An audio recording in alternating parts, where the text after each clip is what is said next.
Bonjour, je suis Stéphanie Tucoulet de l'Anitech et je vais vous parler de l'évolution des métiers de la réception à l'exploitation et plus spécialement de la réception, c'est-à-dire le moment où le client prend en charge son installation et ce que du coup les intervenants font à ce moment-là. Assurer la prise en main des solutions intelligentes et sensibiliser les utilisateurs à leur fonctionnement, ça demande à la fois des entreprises innovantes et puis des entreprises majeures du secteur.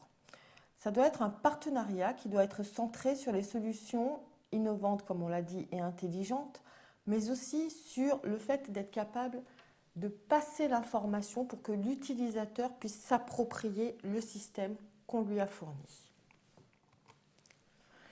Alors, cette phase d'exploitation, il faut effectivement contrôler à chaque fois, améliorer l'efficacité énergétique, les services rendus, le confort, les utilisateurs. Et là où ça demande de nouveaux métiers, c'est par exemple au niveau du BIM manager. Le BIM, c'est effectivement cette maquette numérique du bâtiment qui va être capable de recenser l'intégralité de ce qu'il y a dans le bâtiment, d'en avoir la traçabilité.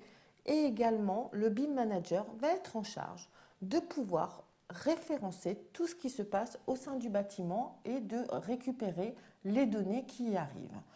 Il sera effectivement probablement assisté ou accompagné par un Energy Manager qui lui sera en charge de récupérer les données énergétiques du bâtiment pour pouvoir toujours améliorer, accroître la performance attendue.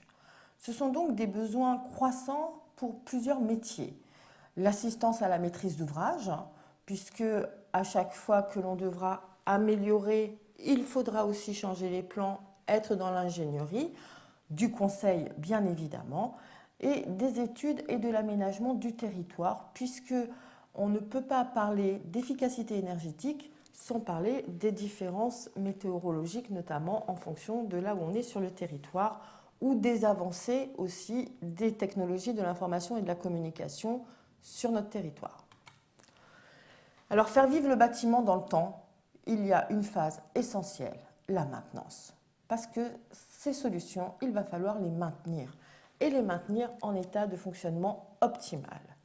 Alors, ça veut dire quoi? Ça veut dire, en termes de compétences, être capable non seulement de les programmer, mais aussi d'avoir l'informatique pour réaliser les réajustements de programme, faire la régulation et l'instrumentation.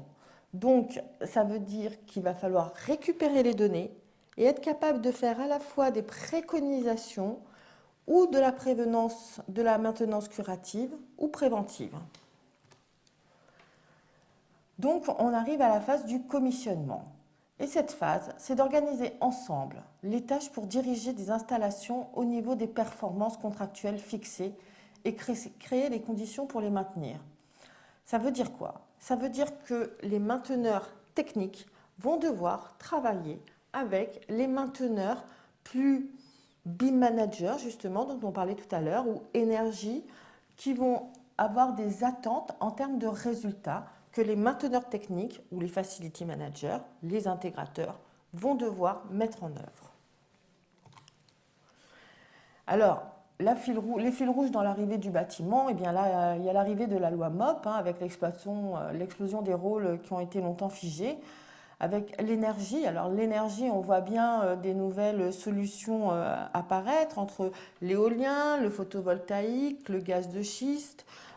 Dans les technologies de l'information et de la communication, on voit bien apparaître l'arrivée des objets connectés, l'hypervision, la maintenance prédictive, c'est-à-dire celle qui nous dit attention, là vous pourrez faire mieux, attention, là il y a moyen de faire différemment.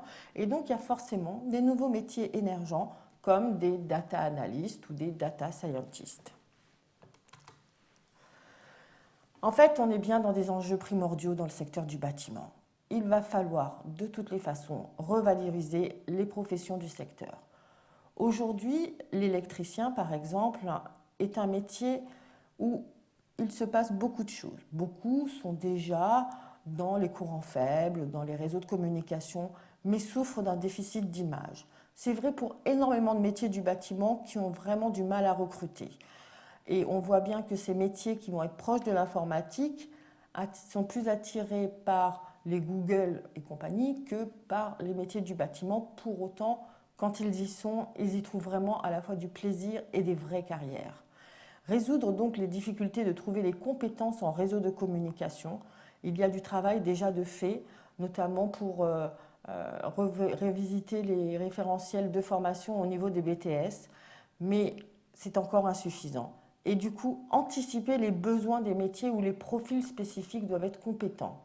Et là, il va falloir être capable de mêler théorie et pratique. Et c'est là où les MOOC sont intéressants, puisque nous sommes capables à la fois de vous informer, voire de vous former, et en même temps, vous pouvez faire ça en même temps que votre activité professionnelle. Et c'est tout ce qu'on attend de vous. Bon courage!